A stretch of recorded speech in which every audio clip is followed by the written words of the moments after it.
Story 1. Ever since I can remember, we've always had one of those old, creepy board game things sitting in the back of the attic somewhere, collecting dust. When I was a kid, I always wondered what was in this box. It seemed like a horrible, scary, and quite frankly boring board game, until one day I found out what a Ouija board really is and immediately dug it out of the closet. I insisted on my brother trying it out with me. It took some persuading, but eventually I got him to play along with me. We put our hands on the planchette, and I began asking the typical cliché questions like, "Is there anybody there?" and "Can you answer me? How did you die?" Other than my brother jokingly moving the planchette around to imitate an answer from some kind of entity, there was no real response. After getting bored, we put the game back in the box. I did a little research that night to find out how to make Ouija boards work. Many people said online that the most ideal environment when using a Ouija board is in a dark room only lit by candles. So when my parents weren't home, I managed to gather like 6 or 7 candles and convince my brother to try it one more time. Again, it took some persuading as he didn't really want to try it again, as he found it boring and pointless the first time. But this time, I had the candles and set them around the table, and I lit them up in the dining room with all the lights out. We tried one more time. I asked again if there was anybody there. The planchette began to move. I told my brother to stop moving it, but he swore he wasn't. I told him to move his hand away, and he did it without question. And to my surprise, it kept moving. My brother thought I was messing with him this time, but I didn't pay attention to him. The planchette landed on the word yes. I was only 9, so I was legitimately shitting myself. My older brother had to take over. He asked the question, "Are you a good spirit?" There was a 5-second pause before my brother's hand moved along with the planchette to the word no. We both looked at each other. My heart was racing, skipping heartbeats. And at this point, I ran to my room and shut the door behind me and hid under my covers. But my brother continued on with the so-called game. I heard his muffled voice come from down in the dining room, asking the spirit more questions. When all of a sudden I heard him screaming at the top of his lungs. I ran back downstairs to see what was wrong. He was holding up his shirt, revealing a small open wound that almost looked like a claw mark. He told me to set the fireplace immediately, and of course I did. I threw the thing in the fireplace and he told me to never speak of what happened and to never tell a soul, including our parents.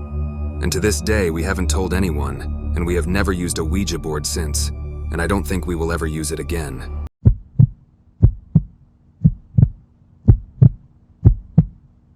Story 2. It was one boring Friday night during a storm, and I was just chilling in my room doing nothing until I got a call from my cousin who said that he, his brother, his dad, and his best friend were using a Ouija board in their basement because they were bored and they'd heard so many stories about the Ouija board. Prior to starting, they took a large porcelain doll out of the room because it was creepy and placed it in the adjacent room face down on a pile of towels. My cousin took a short break because the board was just spouting nonsense and he had to go to the bathroom. His dad, brother, and friends continued asking the board cliché questions without him.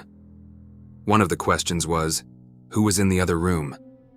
It just started spouting random numbers, and when my cousin came back into the room, his brother said that it wasn't working, that they were going to put it away, and he showed him the answer to the last question he asked, and he said, "Dude, that's my social security number."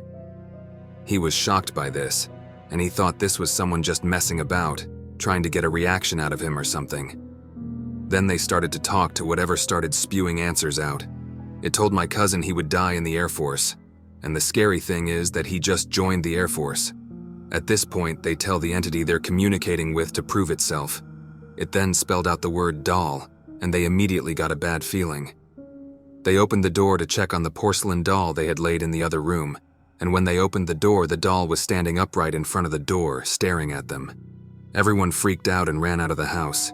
His dad and brother burned the Ouija board, and I think his best friend was temporarily nuts for a few months.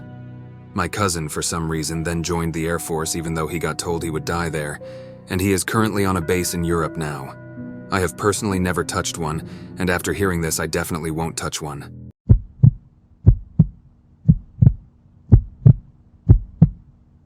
Story 3. It was a Saturday night, and I was doing nothing and I was so bored. But I remembered I found an Ouija board we found in someone's garbage, so I decided to have some of my friends over that night. So we tried out the Ouija board. We got the board out and put our hands on the glass piece that you hold onto the board. The four of us held onto the piece and asked stupid questions like, "Are you here?" and some other stupid questions. We were just messing around at all times.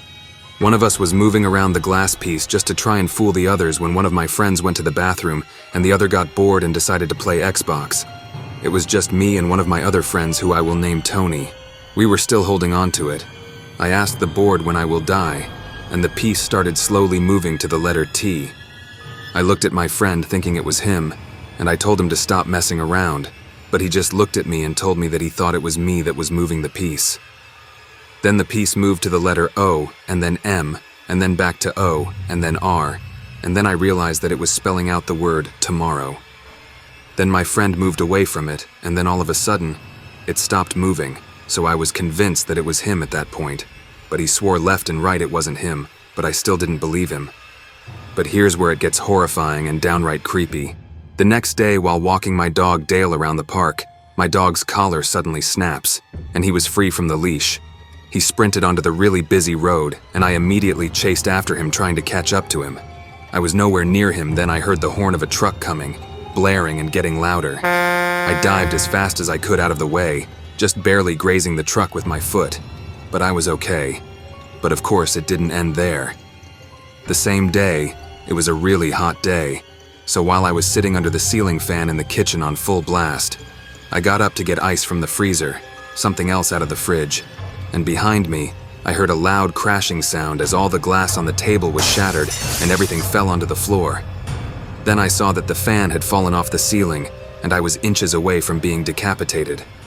I really don't know if I find it to be a coincidence that the day after the Ouija board said I would die, the next day that I had 2 near-death experiences.